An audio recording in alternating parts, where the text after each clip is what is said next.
Got Chris. He's here with his iPad. Yeah. So he's going to show us that app and how he found that home site from the last pretty successful video where we found that stuff. All right. So here's what you need. I don't know if this works on the Android tablets or not, if they have an app for it, but this app right here called Superimpose. Superimpose. So the creators of Superimpose should contact us and hit us up on that. Yeah. All right. So there's a few things you need. You need Superimpose, and you need maps. Obviously, what I do is I go on to Google Maps. I'll find an area that I want to look at.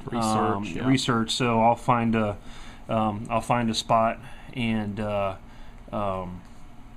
then I'll snap a photo. And if you guys don't know how to snap a photo, I can do a screenshot. You're holding down your home button and the on/off button, and that'll hit snap. them at the same time. Hit them at the same time. It'll make a picture, and that'll save it to your photos. All right. So the other thing you want an old map to overlay on top of the Google map. So what I did here, we're in South Carolina here.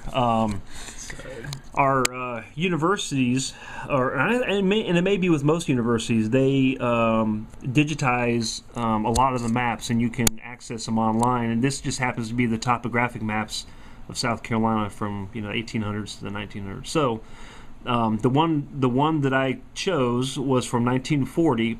And it's the same thing. You get onto the map, you find roughly the same area that you found on Google Maps, and you screenshot that. Yeah, browse the maps, and then you just find the place in particular, and then you're basically finding the old map and the new map.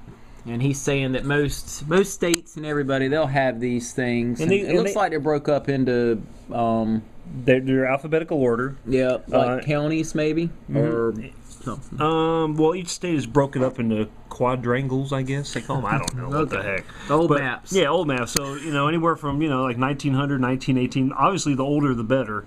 Yeah. It'll show you probably more of the home sites. And so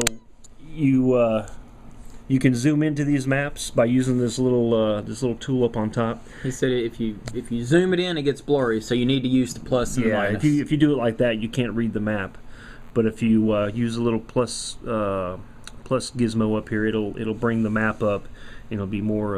And then you can just kind of move it around to the area that you want. Do a screen capture. Get out of that, and then what you want to do is go back to Superimpose.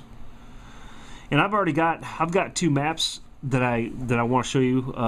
It's already loaded on here, but what you do is you got your home button down here, and you push this little button up here, and you want new background. So your new background, it'll pull you to your library, and that's where you'll import your Google Maps picture. And then you want to go to new foreground. So new foreground is what's going to be laying on top of the background, obviously, and then you'll import the topographic map. All right. If you notice, the regular Google Maps, you got the 3 roads here, and then there you've got those same 3 roads. So you'll just expand them out to overlay each other. Yeah. So what you want to do next is go to transform, and what that does is it allows you to transform your top map. And one thing that's kind of cool is that you can change the transparency, and that's going to be important to be able to overlay that over the bottom map. So what we're going to do, those 3 roads coming off here, we're going to line those up, and we can expand that out. And there's a couple other little landmarks too that we're going to use. I'll tell you a good thing to use. Let me pull aside, is the waterways right here. The thing with topographic maps is those are surveyed and they're super accurate, so you should be able to get everything to line up just about perfect. So let's see, not quite. I'm going to change the transparency back here so I can see. I need to line up. What I need to do is I need to line this road up and this road up, so I'll move that down because I know that's where that intersection is. But you can see now the 3 roads is below, so I got to keep on expanding this up here a little bit. So anyway, it's going to take a little, a little playing around to get it to where you need it to be. And once you get there, though, it's pretty cool. So we're just about Yeah, Just about. it's just about there. Just about there. Okay, so we're there now. That's our Google map that we did a snapshot of. Take a look at maybe this spot down here. This is one place that we're kind of interested in.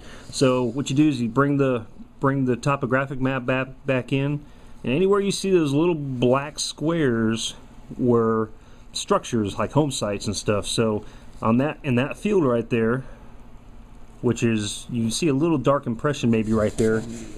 All right. But there's no structure there anymore. So now you see it, and you go back to the field and it's not there anymore. So this was 1940. That structure could have been there a lot later. I don't know when it disappeared.